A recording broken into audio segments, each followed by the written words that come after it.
On July 8, 2014, Lars Mittank sprinted out of Varna airport in Bulgaria without his luggage, his passport, or any recorded contact with anyone, and has not been seen since. He was 28 years old, he had a return ticket, he had a phone, none of it mattered. Lars Mittank was from Wilhelmshaven, a port city on the northern coast of Germany, flat, grey, orderly. By every account available, he was an unremarkable young man in the best sense of the phrase. Social, stable, employed, the kind of person whose friends would later struggle to find anything to explain what happened. In early July 2014, he traveled to Golden Sands, a Bulgarian Black Sea resort, with a group of those friends. It was the kind of holiday that leaves no particular mark on a life. Then, on the evening of July 6th, there was a brawl. The details are partial, but the injury is documented. A blow to the ear, minor in clinical terms, significant enough that the Dr. Mittank consulted the following day advised him not to fly. Pressure changes at altitude with certain ear injuries can cause rupture, intense pain, disorientation. His friends boarded the plane home without him. He stayed behind, alone, to wait for clearance to travel. He checked into accommodation near the airport. That was July 7th. What followed in the next 24 hours was captured not in camera footage or official records, but in text messages sent to his mother back in Germany. The tone of those messages has been described, by those who reviewed them, as a pronounced departure from anything previously documented in his behavior. He told her he was being followed. He told her that men, strangers, were intending to harm him. He asked her to cancel his bank card and credit card, as though he believed someone might use them against him or that removing access to his accounts would sever some line of danger. He named no one. He provided no context that has ever been explained. His mother, naturally alarmed, urged him to speak to airport security, to seek help, to get somewhere safe. There is no record that he did. The morning of July 8th, Mittank arrived at Varna airport. He was there, presumably, to arrange his return flight, now that the medical hold on his travel was either resolved or ignored. Security footage from inside the terminal captured him entering the airport doctor's office, a routine medical consultation booth, the kind present in larger international airports. He sat.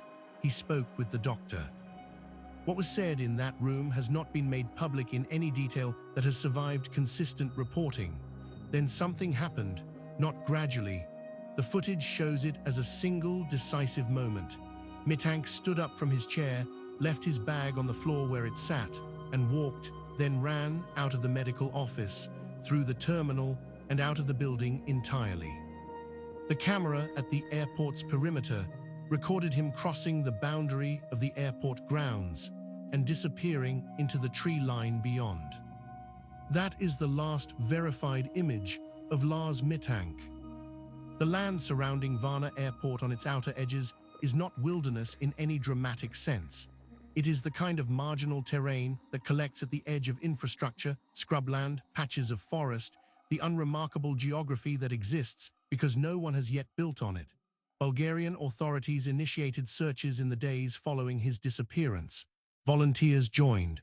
The searches were not cursory. No item of his clothing was found. No personal effects. No remains.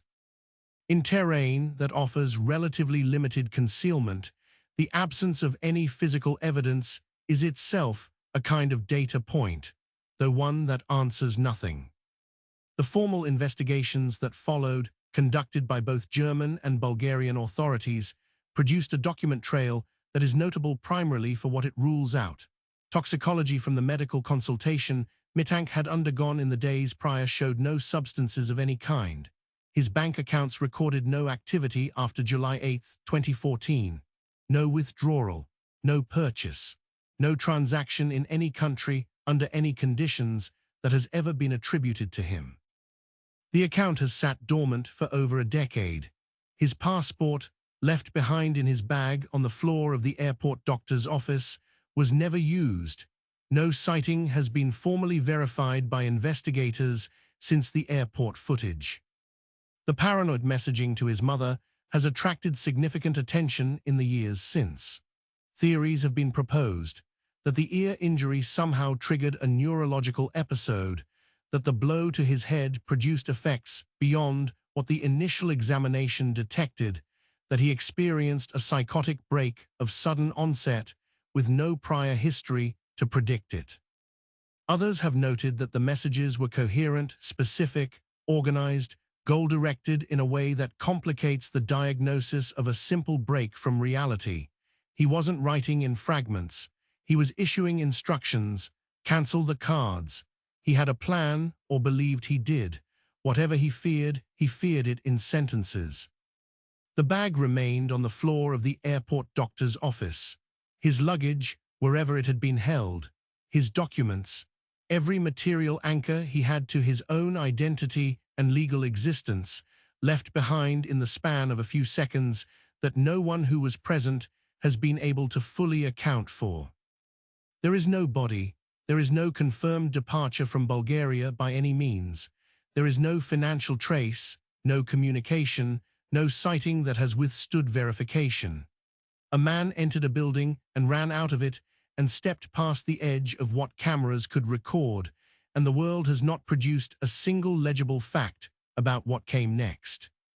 The question that remains, the one that resists every framework investigators and theorists have applied to this case, is not what Mittank encountered in the forest. It is what he saw in the doctor's office that made staying inside that building the less acceptable option.